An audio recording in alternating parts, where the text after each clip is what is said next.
Сәлем, балақай, көңіл күйің қалай? Балақай, біз бүгін дауысты және дауыссыз дыбыстармен танысатын боламыз.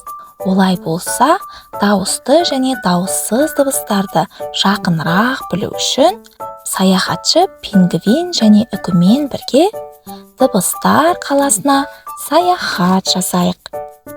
Ертеде пингвин мен үкі дос болыпты. Олар бірге жаяу әлемге саяхат жасауға бел буыпты.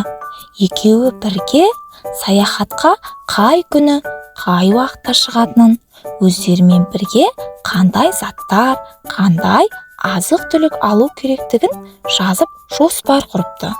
Осылайша жоспарға сәйкес көптен күткен саяхатқа шығатын күн де келіп жетіпті.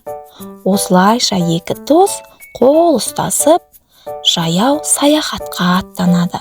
Олар биік-биік таулардан асады, терең-терең өзендер мен көлдерді кешеді. Үлкен-үлкен шөл далаларды кесіп, әлемнің қызығын тамашалайды. Бір күні екеуі келе жатып, дыбыстар қаласына тап болады. Бұл қала өте ерекше екен. Себебі бұл қалада бар жоғы екі ғана үй бар екен.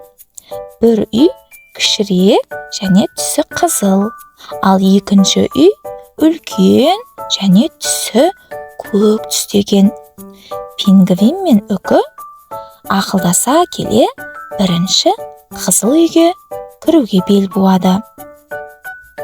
Қызыл түсті үйдің тұрғындары келген қонақтарға, яғни пингвин мен үкіге өздерін дауысты дыбыстар деп таныстырған екен.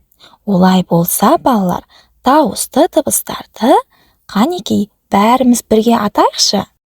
А, ә, е, и, о, ө, о, ү, у, а, ә,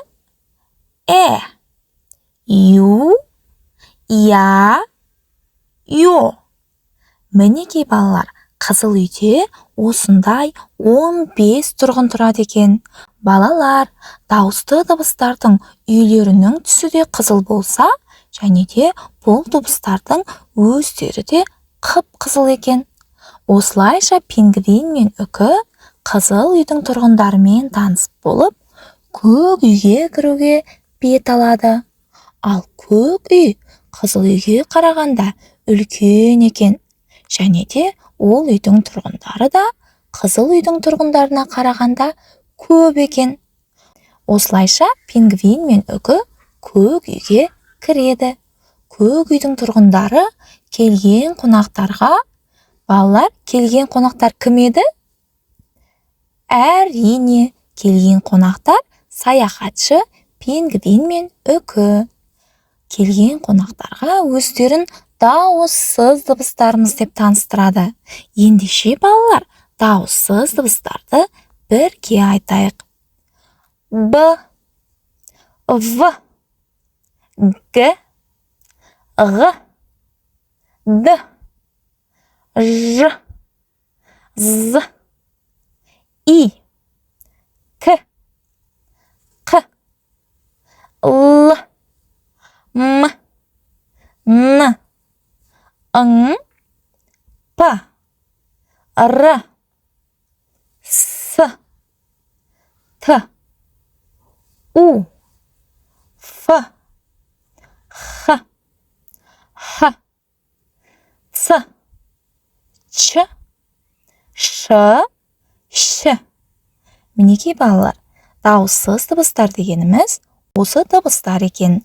Балалар, дауыссыз дыбыстардың саны дауысты дыбыстарға қарағанда көп болады екен. Дауысты дыбыстардың саны 15 болса, ал дауыссыз дыбыстардың саны 25 екен. Балалар, дауысты дыбыстар қызыл түсті үйде тұрады екен. Сонымен қатар өздері де қызыл түспен жазылады екен. Ал дауыссыз дыбыстар көк түсті үйде тұрады және өздері де көк түспен жазылады екен. Біз оларды осылай түстеріне қарап ажыратуымызға болады екен балалар.